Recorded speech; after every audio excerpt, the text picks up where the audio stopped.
Le nord-ouest du Vietnam est une région habitée par des ethnies couvrant 30 000 km², soit le quart du Nord-Vietnam. C'est une vaste région couverte par des montagnes escarpées et des forêts. La chaîne Phan Xipang s'étend sur toute la longueur de la région entre le fleuve Rouge et la rivière Noire. Le nord-ouest possède des forêts au bois précieux et réunit de bonnes conditions pour développer l'élevage.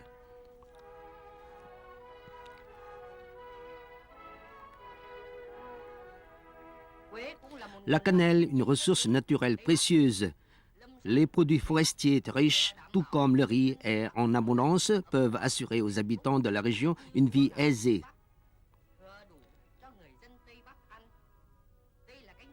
Voici la vallée de Nghĩa Lộ de 75 km². Le nord-ouest dispose de 4 vallées cuvettes. La plus grande est celle de Mường Thanh à Dien Bien Phu, couvrant 180 km², puis celle de Nghĩa Lộ, Quang Huy et Thanh Uyên. La population est de 440 000 habitants et est composée de plusieurs ethnies. Les Thaïs sont les plus nombreux et s'établissent dans les vallées. Une danse des Thaïs.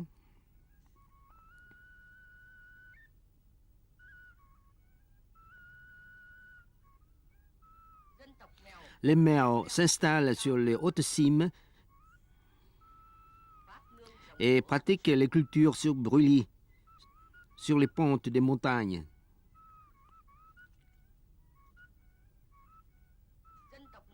Les Mường habitent le long de la rivière Noire. Cette rivière coule tout le long de la région à travers Lai Châu, Sơn La, Hòa Bình, puis se joint au fleuve Rouge.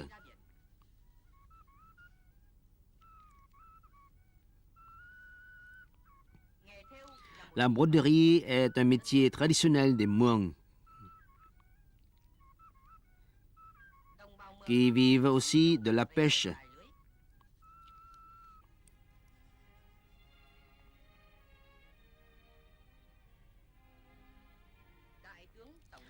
Le général commandant en chef Võ Nguyên Giáp et les hauts cadres ont examiné la situation sur le front du nord-ouest.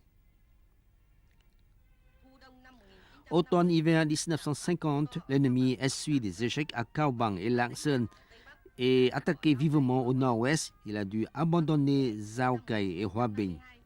Pourtant, en 1952, la zone occupée par l'ennemi au nord-ouest comprend toujours Lai Châu, Sơn La, les 3 districts de Văn Bàn, Văn Chấn et Thanh Uyên de Yên Bái et le district de Bình Lư et Phong Thổ de Lai Châu.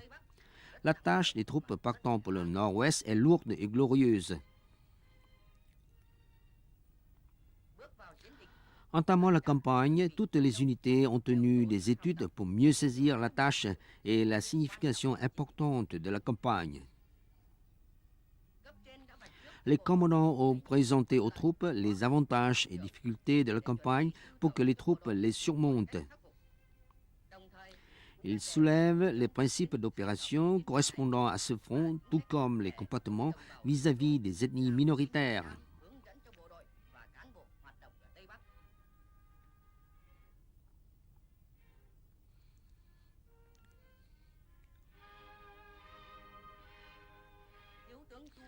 Le général Chu Van Tân, un représentant brillant des ethnies, inspecte des unités et recommande aux combattants issus des ethnies ou de la population majoritaire avant le départ pour les combats. L'heure de combat est arrivée. Les troupes commencent à mouvoir, pénétrant secrètement dans la zone ennemie. Cette campagne du nord-ouest présente beaucoup de difficultés. Le relief escarpé des montagnes, le ravitaillement difficile.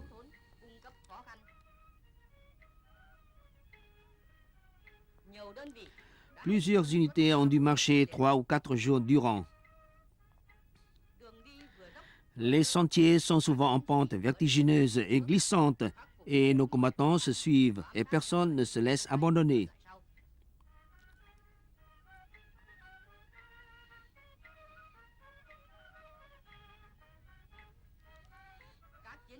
Les artilleurs doivent transporter à dos de lourdes charges, souvent atteignant même les 35 kilos.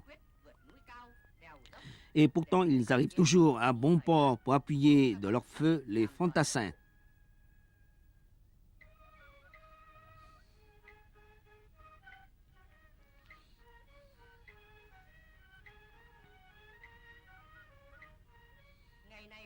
Jour et nuit, les troupes progressent.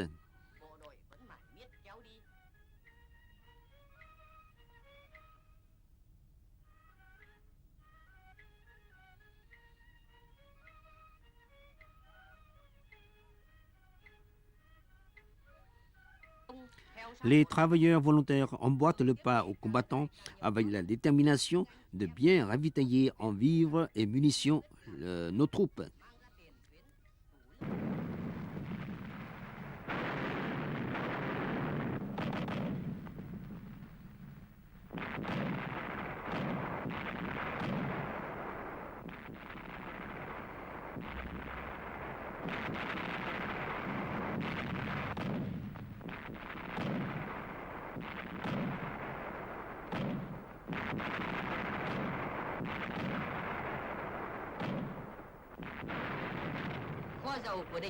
Le dépôt de carburant ennemi explose en feu. L'ennemi riposte farouchement et ne peut empêcher l'assaut inouï de nos troupes.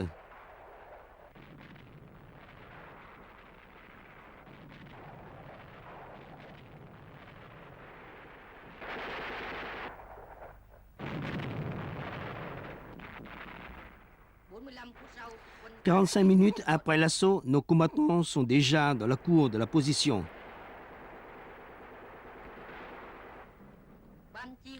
Les chefs d'une compagnie discutent des moyens pour venir à bout des nids de résistance.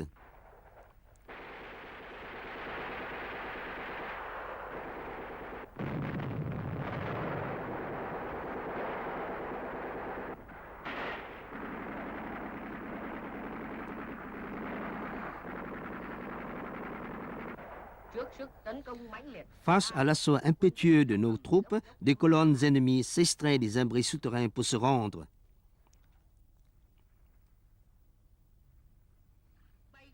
L'aviation ennemie bombarde les maisons de la population. Lors de son occupation, l'ennemi opprime sans merci le peuple et maintenant, pour chasser, il se livre à de lâches destructions. L'état-major général se réunit pour examiner la situation sur le front et déterminer les plans d'opération nouveaux.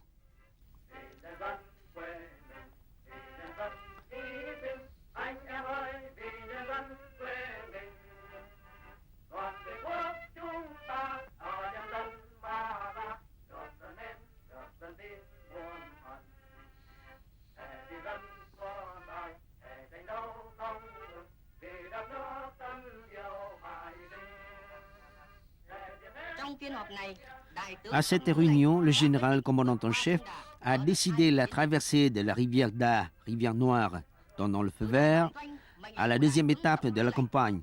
Du quartier général, les ordres du général commandant en chef sont transmis successivement aux divers fronts dans l'ensemble du pays. Au front du Nord-Ouest, les services politiques publient à la hâte les documents et journaux pour préparer les unités de combat à la deuxième étape de la campagne.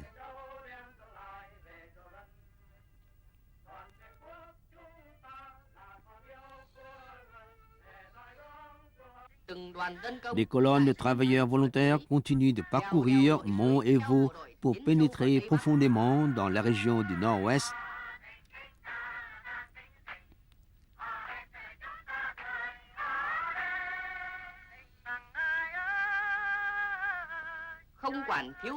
Bravant les privations et difficultés, les travailleurs volontaires ont contribué 1 million de journées de travail pour servir la campagne.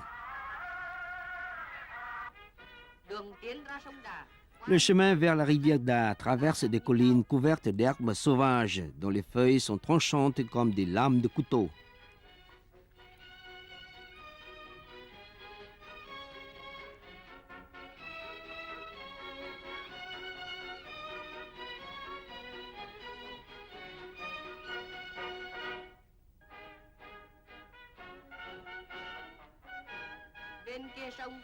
Au-delà de la rivière, c'est la zone occupée par l'ennemi. Nuit et jour, il essaie de déceler les mouvements de nos troupes. Il largue des bombes fumigènes sur les lieux où traversent nos troupes pour que son aviation les bombarde.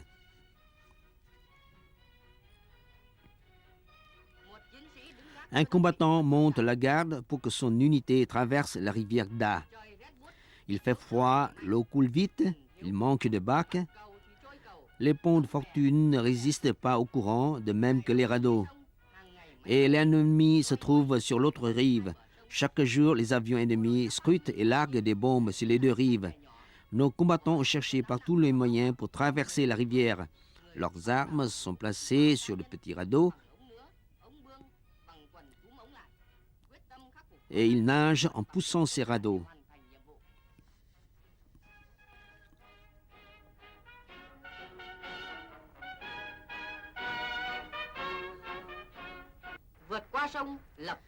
Après traverser de la rivière, ils attaquent tout de suite le poste de Ban Hoa. L'ennemi ne s'attend pas à cette traversée subite. Il est encore sous le coup du désarroi que nos troupes ont submergé le poste.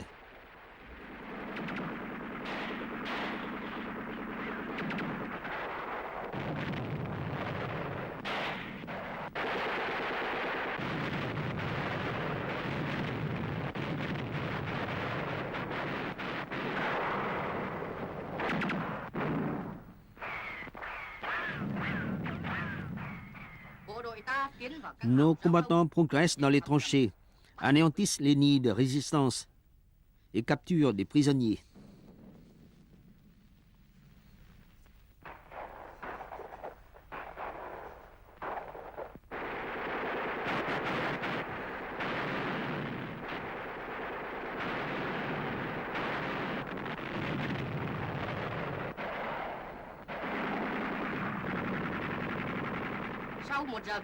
Après une heure de combat acharné, le poste de Ban Hoa a été totalement anéanti. 60 adversaires tués, 183 autres capturés, parmi lesquels le capitaine commandant du poste et 165 soldats de la Légion étrangère. Nos combattants pourchassent l'ennemi sur la route menant à Mok Châu. Pendant ce temps, au nord de Sơn-La, nos troupes sont en train de refouler l'ennemi vers Sơn-La après l'avoir chassé des deux districts de Mường La et Thuận Châu. La population se masse des deux côtés de la route pour accueillir les combattants.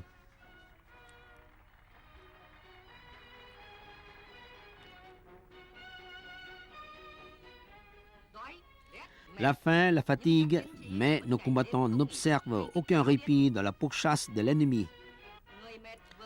Si quelqu'un fatigué s'assied au bord de la route, un autre prendra son arme pour poursuivre la traque.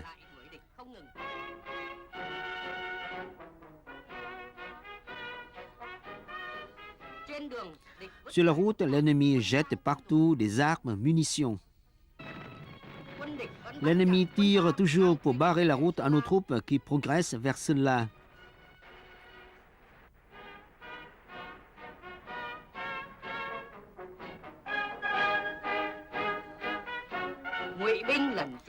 Les soldats fantoches se rendent en masse.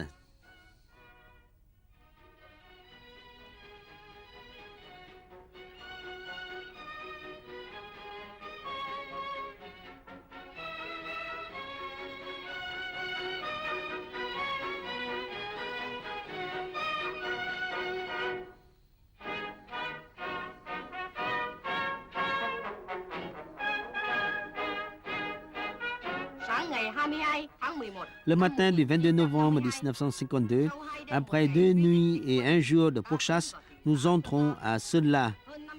Plus de 500 troupes ennemies fouillant Thuận Châu et Mường La ont dû de nouveau prendre la fuite avec celle de Sơn-La en direction de Na San. Sơn-La dévasté par l'ennemi, prenant la fuite.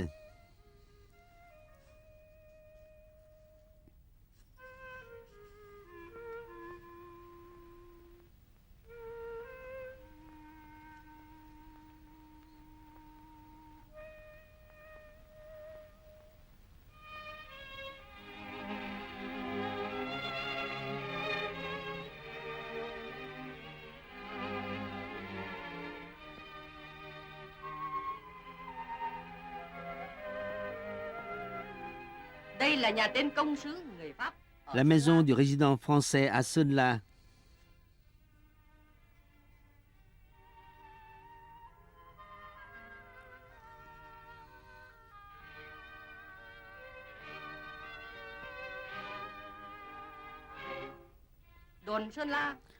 Le poste de Sơn La, les fortifications.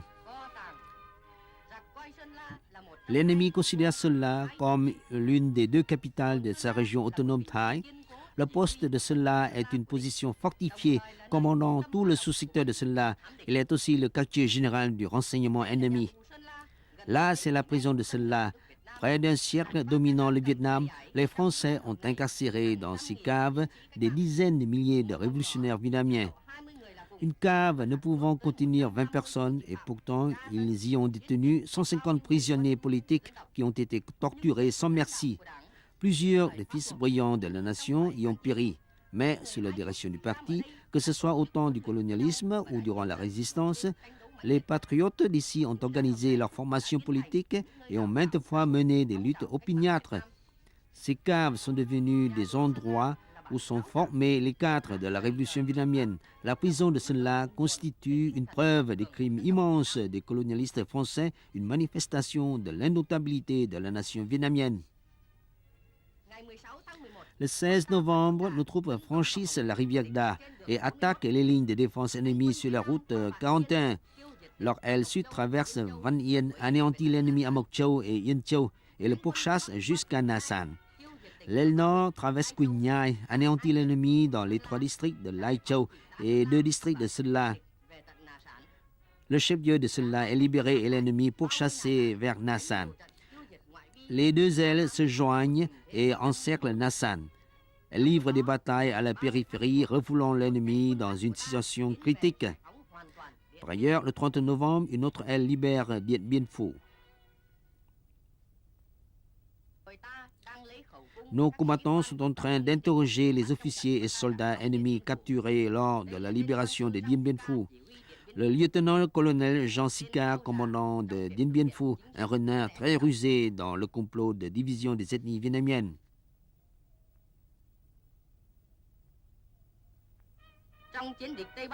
Lors de la campagne du Nord-Ouest, nous avons anéanti beaucoup de troupes de la Légion étrangère, noyau des forces françaises, assumant les tâches les plus ardues.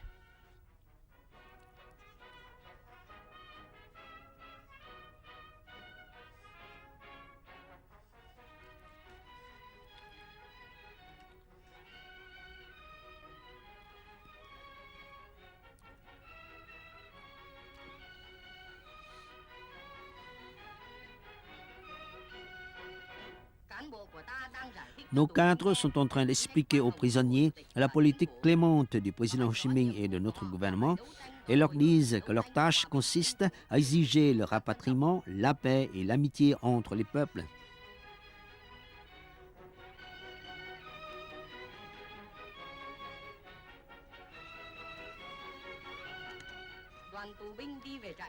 Une colonne de prisonniers marche vers un camp de concentration.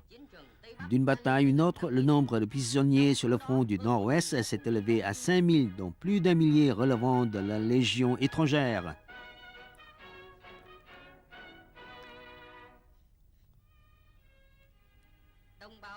Nos compatriotes appellent les soldats fantoches à se rendre.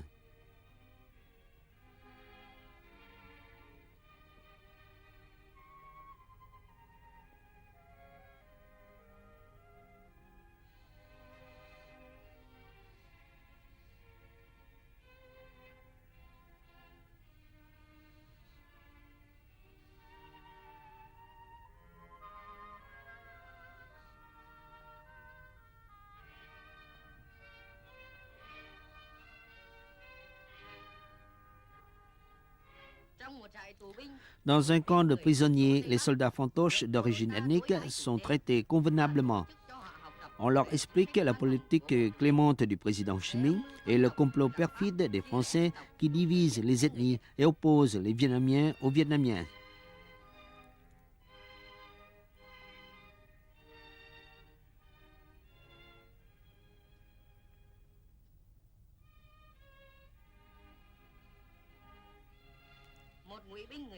Un soldat fantoche thaï confie: avec les suggestions des combattants, je réalise maintenant que mes villages ont perdu 159 buffles, 320 porcs, 719 volailles, 58 tonnes de riz accaparées par les Français qui ont violé presque toutes nos femmes et filles.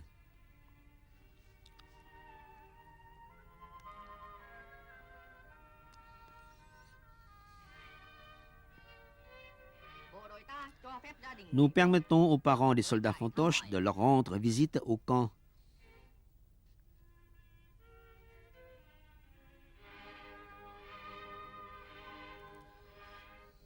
Vợ được thăm chồng,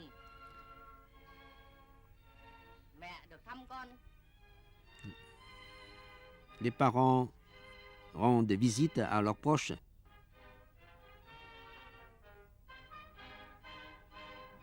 Đồng bào các làng xung quanh huyện lỵ Les habitants des villages aux alentours de Mộc Châu rendent visite aux unités qui viennent de libérer tout le district.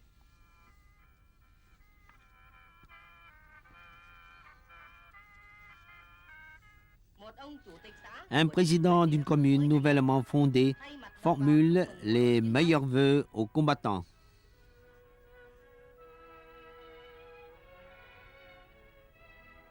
anh Bảo Bao, un combattant vaillant, au nom de l'unité, remercie les habitants.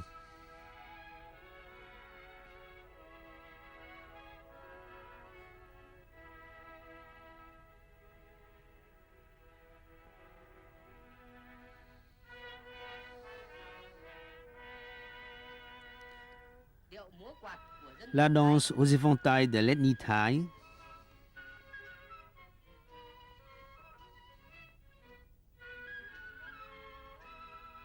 điệu nhảy tổ la ba danse bảy, à trois des combattants,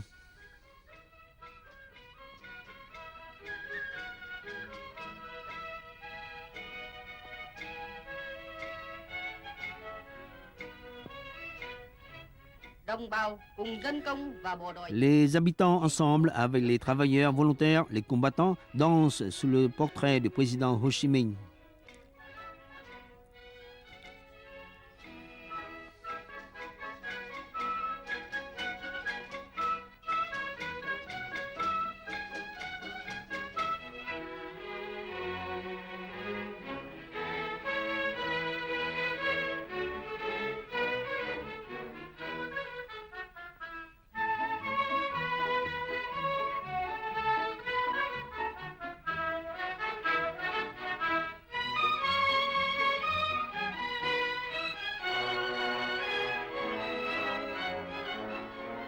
cây nhà lá vườn. Les produits des vergers et rizières offerts aux combattants par les habitants.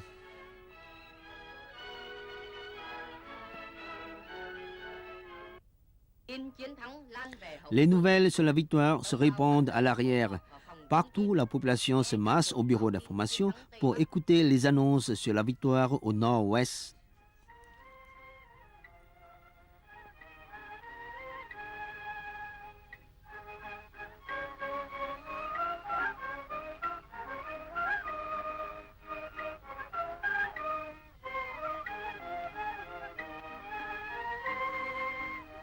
các báo chí dân chủ Les journaux trên thế giới progressistes dans le monde saluent chaleureusement la victoire de la campagne du nord-ouest du peuple vietnamien.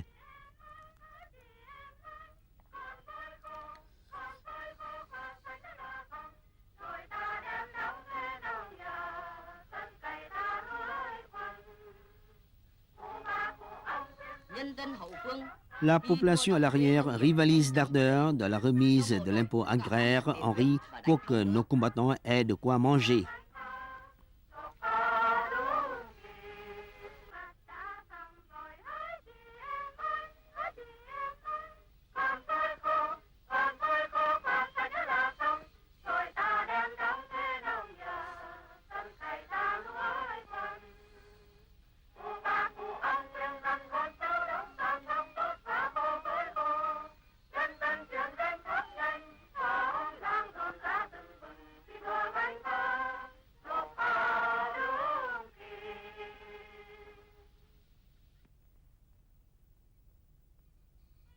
bộ đội tiến vào thị trấn Nos troupes Sơn La. entrent dans le chef-lieu de Sơn La. Suốt dọc đường tới Tout au long de la route menant à ce chef-lieu, les habitants se massent pour saluer les combattants.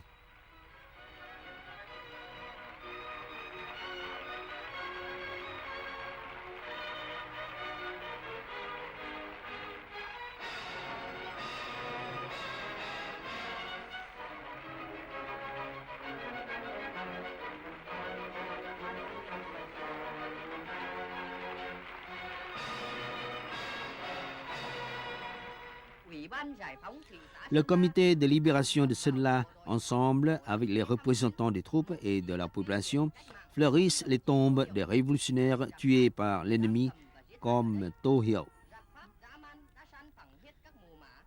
D'une cruauté sans égale, l'ennemi a rasé les tombes des révolutionnaires pour construire ses fortifications.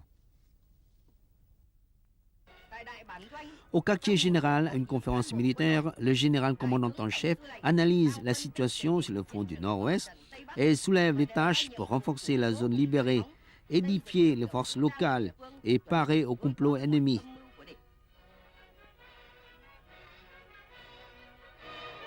Quân đội và Les nhân troupes dân et Tây la Bắc population s'attellent à réaliser ces tâches. do đại tướng tổng tư lệnh đề ra.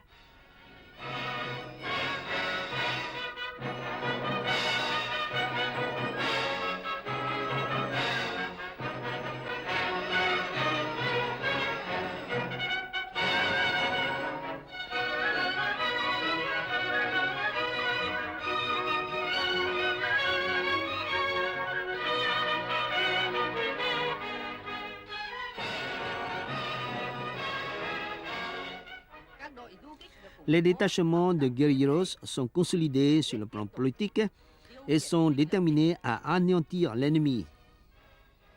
tại một lớp huấn luyện À un cours de formation politique du parti, Chiang Ching, secrétaire général, fait le rapport de la campagne du Nord-Ouest. đồng chí nói Il dit qu'il s'agit là non seulement d'une victoire militaire, mais aussi d'une victoire politique, surtout de celle vis-à-vis des ethnies du président Ho Chi Minh et du parti. từ nay mọi người đều được Désormais, tout le monde peut aller librement vaquer à ses besognes, được về làng peut retourner à ses villages et n'est plus parqué. từ nay của nhà ai thì nhà người ấy giữ, không phải tập trung. Đồng bào có việc gì khó khăn Pour toute difficulté, la population peut s'adresser aux autorités. ở nhiều nơi chính Dans maints endroits, le gouvernement ouvre des magasins fournissant des articles de première nécessité.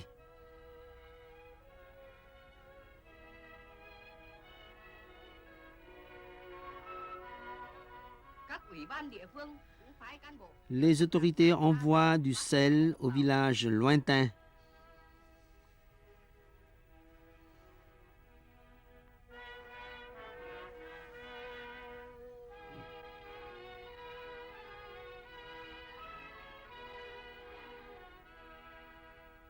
từ ngày được giải phóng Depuis la libération, les marchés et les bourgades s'animent. đông vui sầm uất hơn trước.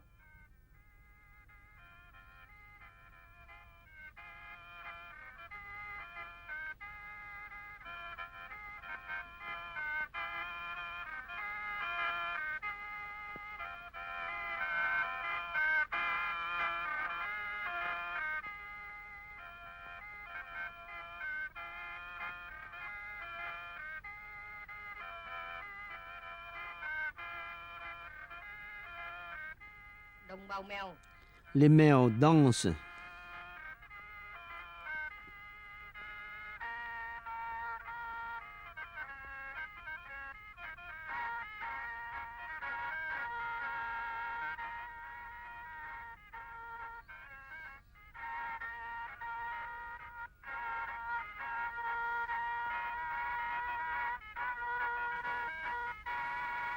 đồng bào Mường Les Muang.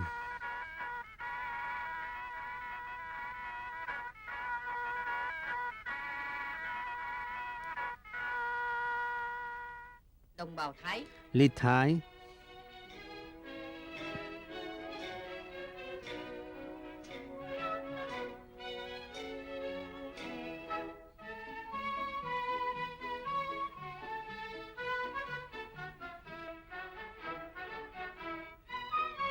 quân với dân một lòng. Les troupes et la population unie. Les ethnies vietnamiennes s'unissent sous la direction du président Ho Chi Minh. Năm 1900 En 1950, nous triomphons à la frontière chinoise. En 1951, à Hoa Binh. năm nay Et cette année, au nord-ouest. toàn dân ta Tout notre peuple s'enthousiasme et impulse la résistance pour qu'elle remporte des victoires plus grandes encore. hơn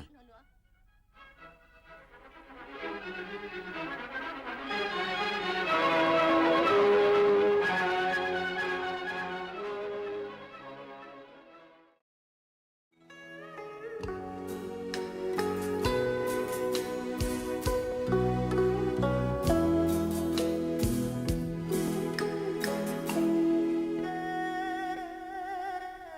Huế.